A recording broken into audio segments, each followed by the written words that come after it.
Hi அனைவருக்கும் வணக்கம். நேற்றுலேருந்து நிறைய பேர் கமெண்ட் பண்ணுறீங்க, சிவகங்கை சர்டிஃபிகேட் வெரிஃபிகேஷன் அப்டேட் சொல்லுங்கள் அப்படின்னு. அதை தான் இந்த வீடியோவில் நான் சொல்ல போகிறேன்.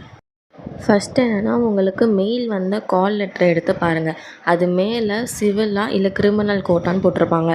அதைப்படி தான் இப்போ நீங்கள் வேலை பார்க்க போகிறீங்க. இப்போது மேலே சிவில்னு போட்டிருந்துச்சுன்னா நீங்கள் சிவில் கோர்ட்டில் ஒர்க் பண்ண போகிறீங்க. அதே மாதிரி கிரிமினல் வந்துச்சுன்னா நீங்கள் கிரிமினல் கோர்ட்டில் போய் ஒர்க் பண்ண போகிறீங்க. நீங்கள் சிவி போகும்போது சிவில் தனியாகவும் கிரிமினல் தனியாகவும் பிரித்து உட்கார வச்சுருவாங்க. இது நடந்த சிவியில் பார்த்தீங்கன்னா, சிவிலில் இருந்த 40 பேரை வந்து சீக்கிரமாக வீட்டுக்கு அனுப்பிச்சிருக்காங்க. அதே மாதிரி கிரிமினல் கோர்ட்டில் இருந்த 23 பேரையும் ஒவ்வொரு சர்டிஃபிகேட்டும் எல்லாத்தையும் செக் பண்ணி ஜட்ஜி பார்த்ததுக்கப்புறம் தான் அவங்கள வீட்டுக்கே அனுப்பிச்சிருக்காங்க. இந்த ப்ராசஸ் மாதிரி தான் நடக்கும்னு நான் சொல்ல மாட்டேன். ஒவ்வொரு டிஸ்ட்ரிக்ட் கோர்ட் பொறுத்து வைப்பாங்க.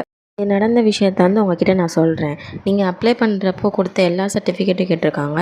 நெக்ஸ்ட்டு ஒரு ஆர்டர் சொல்கிறாங்க, அதைப்படி தான் எல்லாத்தையும் அடுக்கி வைக்கணும். அங்கே சிவகங்கை கொடுத்த ஆர்டரை வந்து நான் இங்கே டிஸ்பிளேயில் காமிக்கிறேன். ஆர்டரில் ஃபஸ்ட்டு குவாலிஃபிகேஷன் சர்டிஃபிகேட் கேட்டிருக்காங்க. அதில் நீங்கள் முடித்த 10th 12th காலேஜில் முடித்த சர்டிஃபிகேட்டு, லாஸ்ட்டாக கொடுத்த டிசி எல்லாம் வைக்கணும்.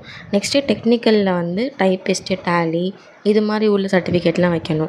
நெக்ஸ்ட்டு பியூரிட்டி சர்டிஃபிகேட்டில் நீங்கள் டிசேபிள்னால் டிசேபிள் சர்டிஃபிகேட் வைங்க, விடோனா விடோ சர்டிஃபிகேட், அப்புறம் எக்ஸ் சர்வீஸ் மேன்னா அந்த சர்டிஃபிகேட் வைங்க. பிஎஸ்டிஎம் சர்டிஃபிகேட் வச்சுருந்தீங்கன்னா வச்சுக்கோங்க.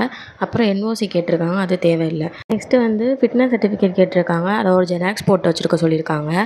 ஏன்னா அது வந்து உங்களுக்கு ஃப்யூச்சருக்கு யூஸ் ஆகும், அதை வச்சுக்கோங்க அப்படின்னு சொல்லியிருக்காங்க. இந்த ஃபிட்னஸ் சர்டிஃபிகேட் ஒரிஜினலை வாங்கி வச்சுப்பாங்க. நீங்கள் ஜெராக்ஸை மட்டும் 2 செட்டு ஜெராக்ஸ் போட்டு நீங்கள் வச்சுக்கோங்க. இம்பார்ட்டண்டான என்னென்னா, எல்லா ஹால் டிக்கெட்டும் கேட்டிருக்காங்க. எக்ஸாம், ஸ்கில், ப்ராக்டிக்கல் போன எல்லா ஹால் டிக்கெட்டும் கேட்டிருக்காங்க. அதுக்கப்புறம் வந்து ஆதார் கார்டு ஜெராக்ஸ் வந்து அதுக்கு பின்னாடி வைக்கணும். இதே ஃபார்மேட்டில் ஒரிஜினல் சர்டிஃபிகேட் எல்லாத்தையும் ஃபைலில் அடுக்கி வச்சுக்கோங்க. நெக்ஸ்ட்டு அங்கே ஜெராக்ஸில் செல்ஃப் அட்டஸ்டட் எழுதி உங்கள் சைன் அண்ட் ரெஜிஸ்டர் நம்பரை எழுதி வச்சுக்க சொல்லியிருக்காங்க. நாங்கள் வேறு எதுவும் கேட்கல. இந்த ஆர்டரில் உங்கள்கிட்ட இருக்க சர்டிஃபிகேட்லாம் செக் பண்ணி அனுப்பிச்சிடுறாங்க. அதுக்கப்புறம் கிரிமினல் கோர்ட்டில் இருக்கிற எல்லாரையும் ஜட்ஜை பார்க்க அனுப்பியிருக்காங்க, ஒரு ஆளாக.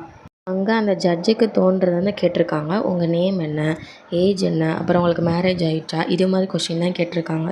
அப்புறம் உங்களுக்கு எந்த கோர்ட் பக்கத்து ஏரியான்னு கேட்டிருக்காங்க. எதுக்காக கேட்டிருக்காங்கன்னா, அந்த கோர்ட்டில் உங்களுக்கு போஸ்டிங் போடுறதுக்காக கேட்டிருக்காங்க.